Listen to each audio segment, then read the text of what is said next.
What's good, Harrison House guests? It's your girl, Nikki. And I'm Stuart. And today we are continuing our celebration of 28 Days of Black Excellence. Today is number 9.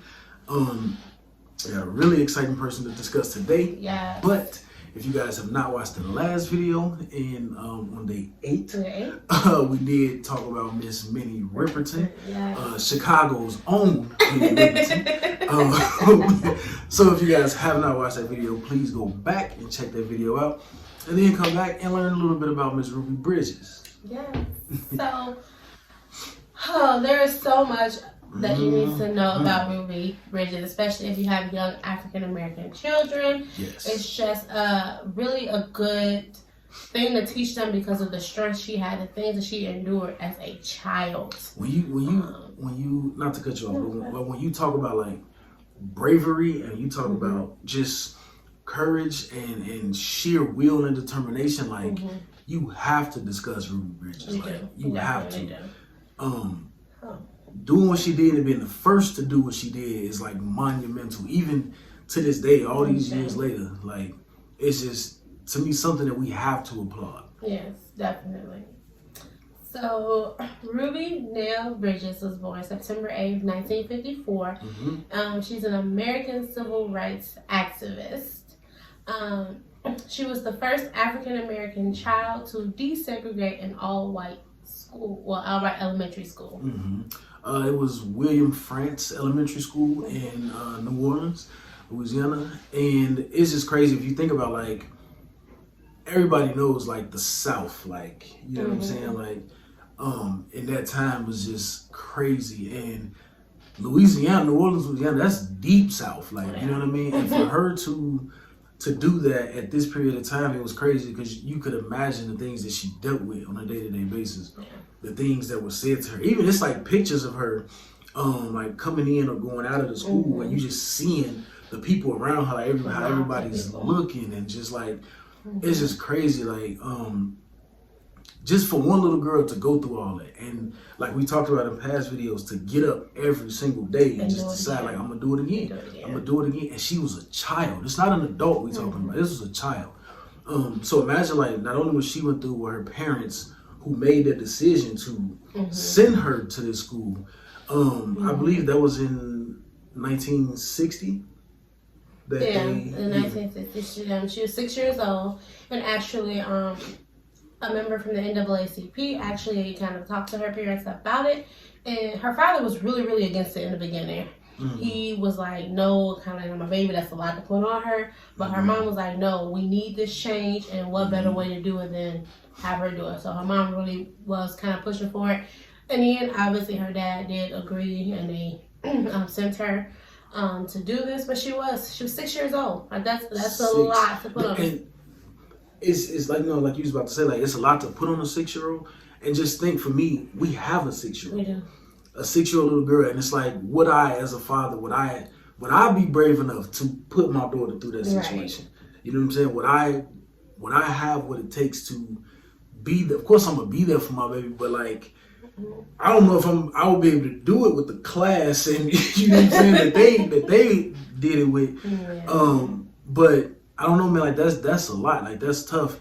And then on top of all of that, with all the teachers in that elementary school, only one was willing to actually teach Ruby Bridges.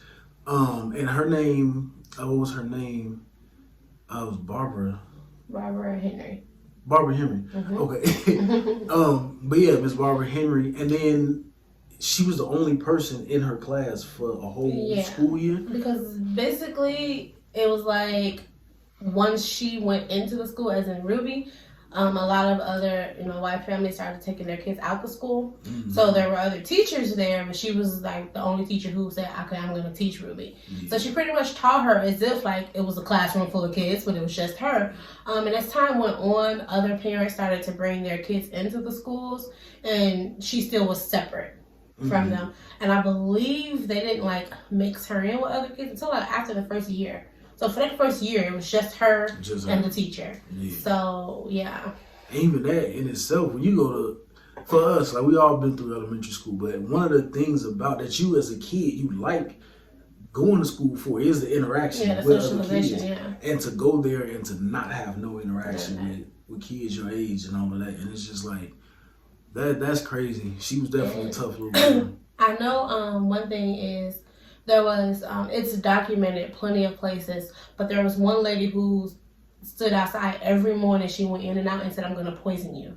And then there was another lady who kept putting like a little black doll in a coffin box, like every time she saw Ruby. So because of this, like the marshals who were escorting her in and out, they also let her bring in lunch from home instead of eating school lunch, just because obviously that's, those are big threats, you know.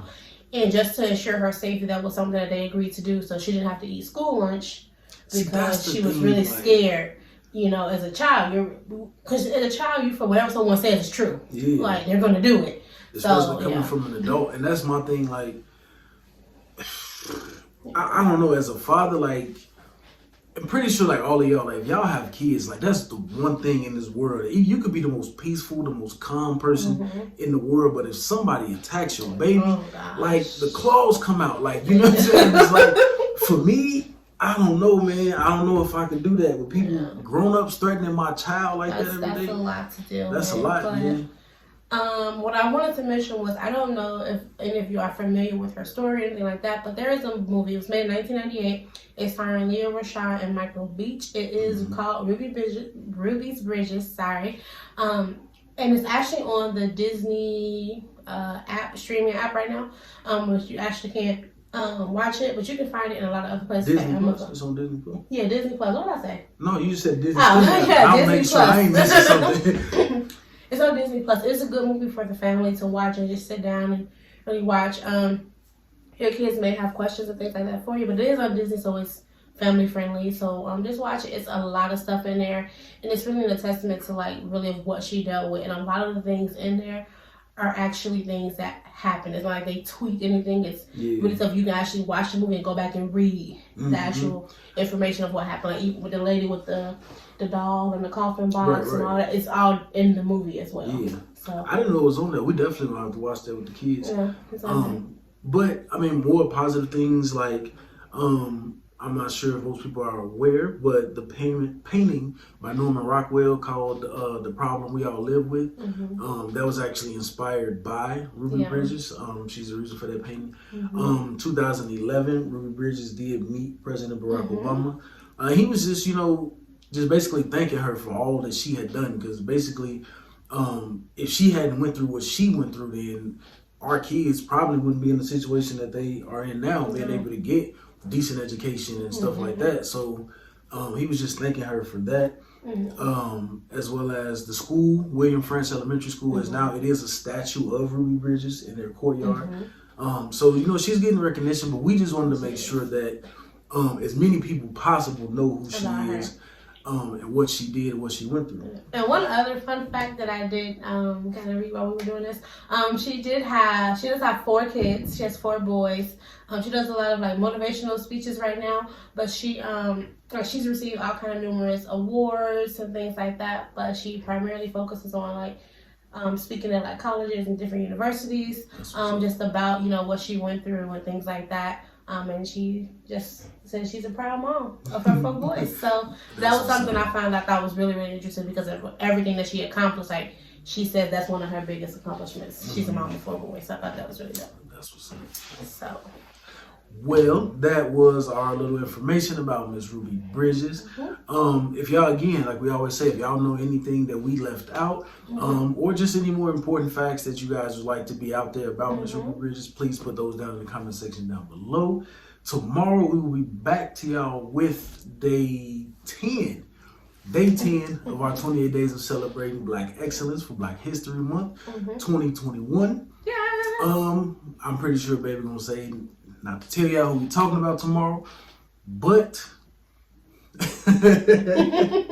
we will definitely be back with another video tomorrow.